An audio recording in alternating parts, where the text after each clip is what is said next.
అందరికీ నమస్కారం. జిల్లాకు వచ్చారు. శ్రీరామనవమి సందర్భంలో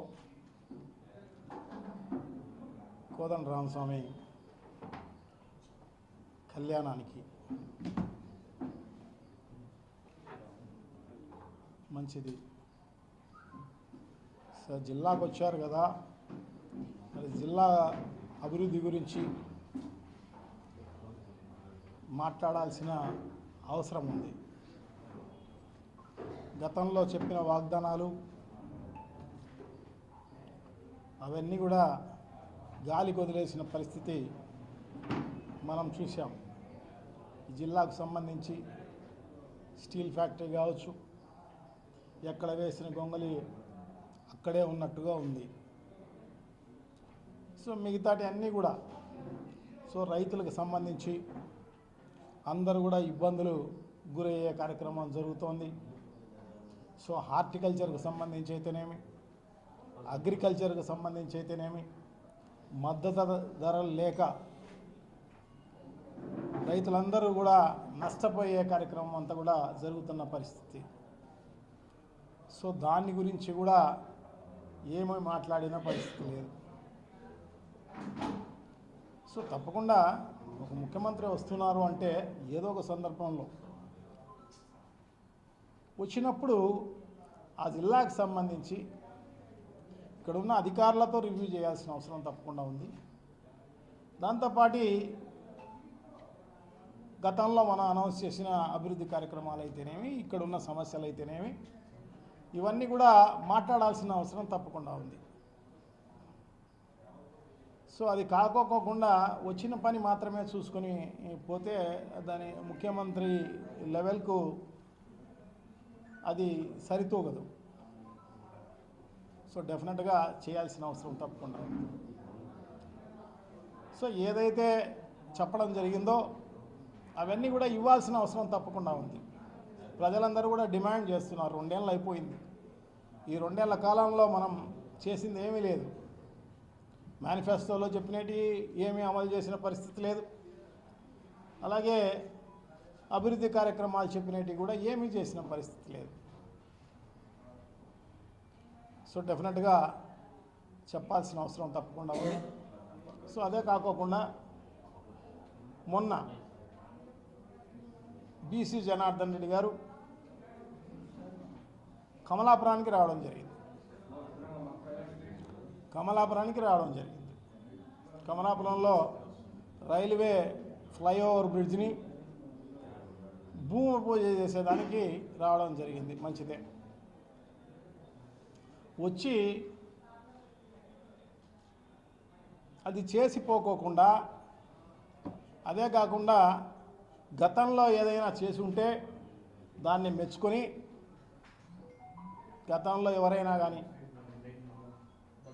మెచ్చుకొని అతను చేసింది చేసిపోతే మంచిది. అట్లా కాకుండా ఆయన ఏదో గొప్ప పని ఇప్పుడు మాత్రమే చేస్తున్నట్టుగా ఫీల్ అయిపోయి దయాలు వేదాలు వల్లించినట్టుగా వల్లించే కార్యక్రమం చేయడం జరిగింది. జగన్మోహన్ రెడ్డి గారి మేనమామ ఇక్కడ 2 సార్లు ఎమ్మెల్యేగా గెలవడం జరిగింది. 10 ఏళ్ళు ఎమ్మెల్యేగా ఉన్నారు. ఆయన సిగ్గుపడాలి. ఎందుకంటే ఈ బ్రిడ్జి పూర్తి చేయలేదు అనేది చెబుతూ, అది ఎందుకు పూర్తి కాలేదు, అదే కాకుండా ఏం అభివృద్ధి కార్యక్రమాలు కమలాపురం నియోజకవర్గం అంతా వద్దులే, ఎందుకంటే నియోజకవర్గం అంతా కొన్ని వేల కోట్ల రూపాయలతోటి అభివృద్ధి చేయడం జరిగింది. కమలాపురం టౌన్కే, ఎందుకంటే ఆయన టౌన్కే వచ్చారు కాబట్టి టౌన్ను అభివృద్ధి మాత్రమే చూస్తే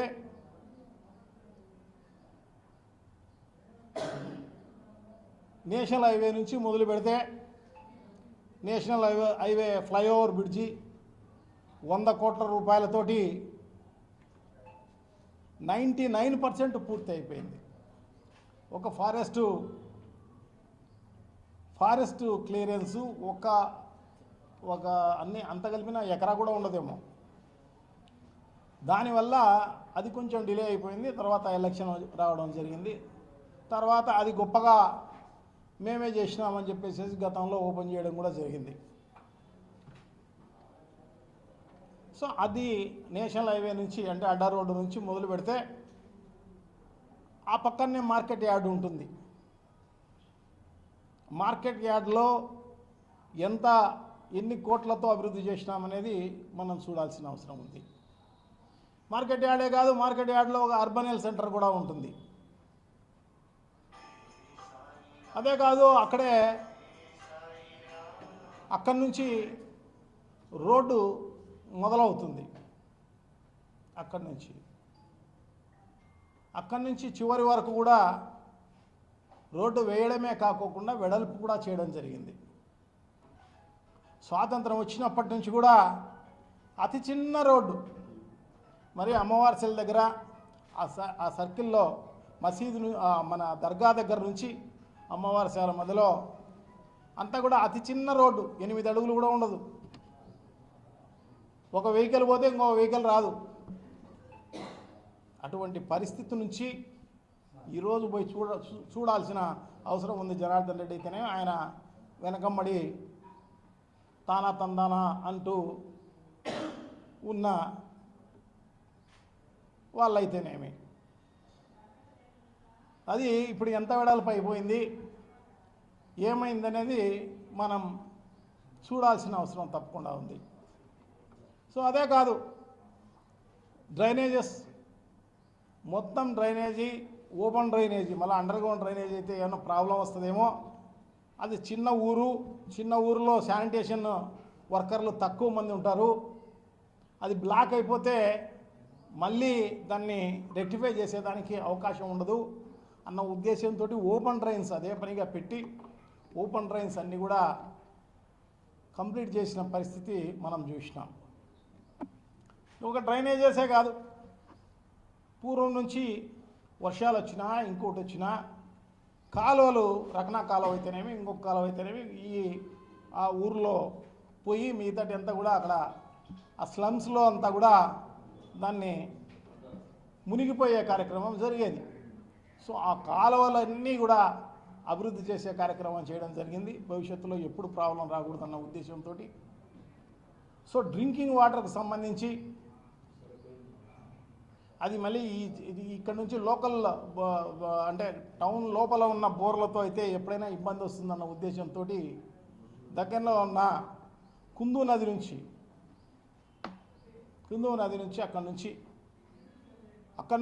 అక్కడ పంపింగ్ స్కీమ్ పెట్టి 4 ఓవర్ హెడ్ ట్యాంకులతో నిర్మించి దాదాపు 24 కోట్ల రూపాయలతోటి డ్రింకింగ్ వాటర్ను అభివృద్ధి చేయడం జరిగింది.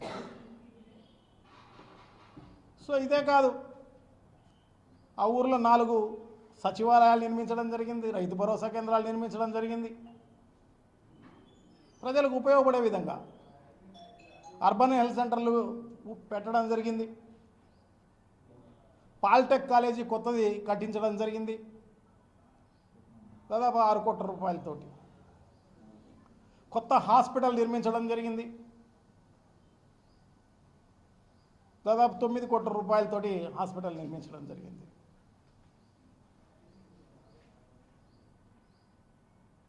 సో స్కూల్స్ అన్నీ అభివృద్ధి చేయడం జరిగింది.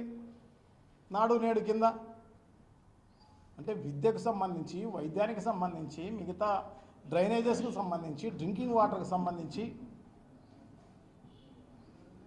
అన్ని రకాలైన ఇన్ఫ్రాస్ట్రక్చరు కమలాపురం టౌన్కు కల్పించడం జరిగింది. సో ఈ రైల్వే ఫ్లైఓవర్ బ్రిడ్జి కూడా స్టేట్ ఫండ్స్లో పెట్టడం జరిగింది. స్టేట్ ఫండ్స్లో దాదాపు 6-7 సార్లు టెండర్ పిలవడం జరిగింది, రాలేదు. సేతుబంధన్ అని చెప్పేసి సెంట్రల్ స్కీము గడ్కరీ గారు మొత్తం దేశవ్యాపితంగా సేతుబంధ్ అని చెప్పేసి ఇవి 79 శాంక్షన్ చేస్తే దేశవ్యాప్తంగా రాష్ట్రంలో 10 జగన్మోహన్ రెడ్డి గారు అడిగితే మూడు ఇవ్వడం జరిగింది. ఆ 3లో మొదటిది కమలాపురం. టెండర్ పిలవడం జరిగింది, కాంట్రాక్టర్ రావడం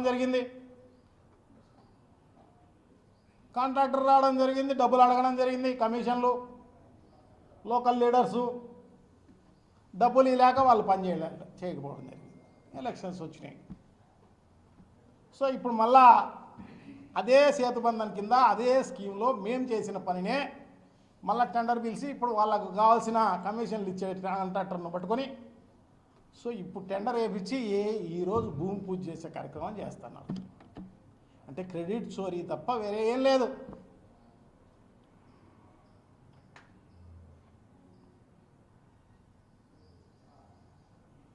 చాలా దారుణం. సో ఇవన్నీ కూడా చెబుతూ ఇవన్నీ చేసినారు, ఇది చేయలేదు అని చెప్పింటే మంచిదన్నమాట. దీని గురించి ఏ రోజైనా ఎక్కడైనా చర్చకు ఎవరు వచ్చినా పర్వాలేదు,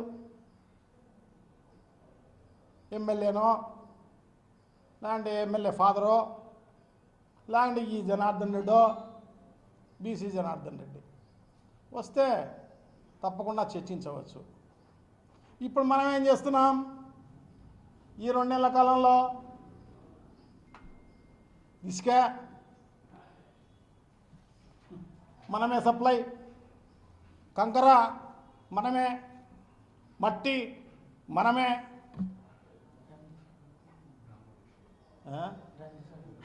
బ్రాందీ షాపులు మనమే.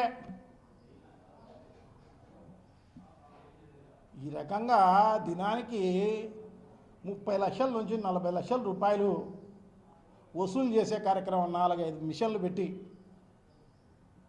అందరికీ తెలిసింది. మనం ఏం చేసేది? సో ఇంక బీసీ జనార్దన్ రెడ్డి దగ్గరికి పోతే ఆయన గురించి కర్నూలు జిల్లా అంతా చెప్పుకుంటారు. బనగానపల్లె కాదు, ఆయన కాన్స్టిట్యున్సీ కాదు, అందరూ చెప్పుకుంటారు. క్రషర్లన్నీ ఆపి అక్కడ లోకల్గా 8 కోట్ల రూపాయలు క్రషర్ ఓనర్స్తో అంతా వసూలు చేయడం జరిగింది. ఒక వయసు పాపం శెట్టి గారు ఫంక్షన్ హాల్ ఒకటి కడితే దానికి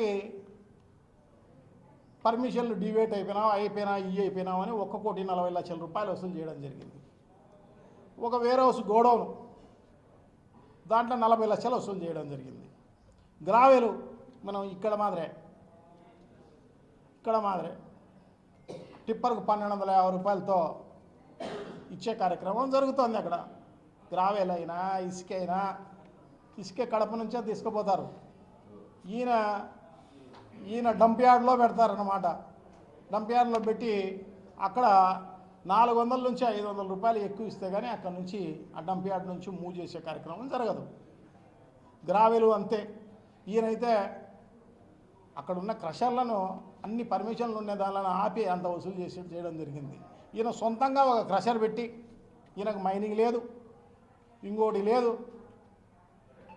ట్యాక్సులు కట్టేది లేదు, జిఎస్టీలు కట్టేది లేదు, ఏమీ లేదు. ముమ్మరంగా దేవస్థానం భూముల్లో అన్ని చోట్ల ఆయన అక్రమ మైనింగ్ అంతా చేసి ఆ క్రషర్లో ముమ్మరంగా సంపాదించే కార్యక్రమం చేస్తున్నారు. సో ఇదే కాదు, మనకు సంబంధించి ఎవరో డాక్టర్ మొహమ్మద్ హుస్సేన్ అంట, ఆయన ఏదో హాస్పిటల్ కడితే దానికి పర్మిషన్స్ లేవని చెప్పేసి 70 లక్షలు వసూలు చేయడం జరిగింది. సో ఇంకా మిగతా ఆ కాన్స్టిట్యున్సీకి అల్ట్రాటెక్ అనే ఓ సిమెంట్ ఫ్యాక్టరీ ఉంది, రామ్కో అనే ఓ సిమెంట్ ఫ్యాక్టరీ ఉంది, పవర్ గ్రిడ్లో ఆడ పవర్ గ్రిడ్ చేస్తున్నారు, మహా సిమెంట్ కూడా ఉంది. సో దీంట్లో అన్ని రకాలైన వసూలు చేసే కార్యక్రమం చేస్తున్నారు. సిమెంట్ ఫ్యాక్టరీలు ఈ 4 సిమెంట్ ఫ్యాక్టరీలు, 3 సిమెంట్ ఫ్యాక్టరీలు, ఒక పవర్ గ్రిడ్. ఇవే కాదు, ఇంకా స్టోర్ బియ్యం మొత్తం కాన్స్టిట్యున్సీ అంతా స్టోర్ బియ్యం కలెక్ట్ చేసి మచిలీపట్నానికి కాకినాడకు ముమ్మరంగా ఎక్స్పోర్ట్ చేసే కార్యక్రమంలో భాగంగా వీళ్ళ అనుయాయులు పెద్ద ఎత్తున ఉన్న పరిస్థితి మనం చూసినాం అన్నమాట. సో వీళ్ళందరినీ ఎవరు వ్యతిరేకిస్తారో పోలీసులు ఇమ్మీడియట్గా పోతారు, వాళ్ళపైన కేసులు బుక్ చేస్తారు. బుక్ చేసి ఈ కార్యక్రమం అంతా కూడా ఈ డబ్బులు వసూలు చేయించే కార్యక్రమం చేస్తారన్నమాట. ఏమంటే ఇందిరమ్మతో పోయి మాట్లాడిపో అంటారన్నమాట. ఇందిరమ్మ అంటే ఎవరు? పిసి జనార్దన్ రెడ్డి గారి భార్య. ఆమె వసూలు రాని అట్లా. సో ఇంత గురువింద గింజ కింద నలుపుందని తెలిసి కూడా ఇంకొకరి పైన ఊరికనే బురద జల్లే కార్యక్రమం అన్నమాట. నేను గర్వపడతానా జగన్మోహన్ రెడ్డి గారికి మేనమామైనందుకు, ఇన్ని పనులు చేసినందుకు. పులివెందుల కాన్స్టిట్యున్సీకి ధీటుగా మా కమలాపురం కాన్స్టిట్యున్సీలో చేయడం జరిగింది పనులు. గర్వపడుతున్నా నేను. సిగ్గుపడాల్సిన పనిలే, నువ్వు సిగ్గుపడాలా. లేక లేక ఎమ్మెల్యేగా గెలిచినారు, గెలిచి ఇంకా వసూలు రాజాలు మీరు ఈ రకంగా వసూలు చేస్తుంటే పైన చంద్రబాబు గారు, లోకేష్ గారు అయితేనేమి, పవన్ కళ్యాణ్ అయితేనేమి వీళ్ళందరూ కూడా మట్టగా వసూలు చేసే కార్యక్రమమే, ప్రజలను దోచుకునేదానికే కార్యక్రమంలో భాగంగానే చేసే కార్యక్రమం చేస్తున్నారు తప్ప ఒకరికి ప్రజలకు మేలు చేసింది లేదు, ఇంకొకటి లేదు, ఏం లేదు. సో డెఫినెట్గా వీళ్లకు బుద్ధి చెప్పే రోజు తప్పకుండా ప్రజలు దగ్గరలోనే ఎదురు చూస్తున్నారు. ఖచ్చితంగా వీళ్ళకి బుద్ధి చెప్పే రోజు దగ్గరలోనే ఉంటుందని చెప్పి తెలియజేసుకుంటున్నాను అన్నమాట. సో థ్యాంక్ యూ, నమస్కారం.